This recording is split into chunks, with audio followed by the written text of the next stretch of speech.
এরপরে সিজুকা এই আইডি থেকে আপনি লিখেছেন, বিয়ে ছাড়া এবং দুধভাই বানানো ছাড়া আর কোনো উপায়ে কি মাহরাম বানানো যায়? উত্তর হলো, মাহরাম বানানোর জন্য তিনটি উপায় রয়েছে শরীয়তে। এক হলো রক্ত সম্পর্ক।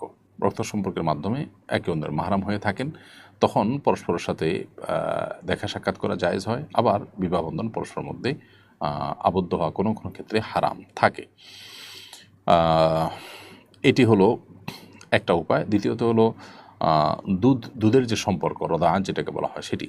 অতএব কোনো শিশু যখন অন্য কোনো শিশুর সাথে একযোগে কোনো মায়ের দুধ পান করবেন, তারা যদি দুই মায়ের সন্তানও হয়ে থাকেন, দুধ পান এক মায়ের করলে সেক্ষেত্রে তারা পরস্পরের মধ্যে ভাই বোন বা পরস্পরের মধ্যে রক্ত সম্পর্কের মতো আত্মীয়তার বন্ধনে তারা আবদ্ধ হয়ে যান এবং তাদের পরস্পর আপন ভাই বোনের সাথে বিবাহ যেরকম হারাম, তাদের সাথে বিবাহ করা হারাম পরস্পরকে, এবং আর আপন ভাই বোনকে যেরকম দেখা দেওয়া জায়েজ, তাদের সাথেও পরস্পরকে দেখা দেওয়া তারা জায়েজ।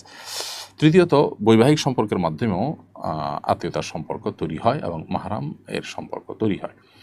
বিধায় এই তিনটা উপায় কিন্তু মাহরাম হতে পারে।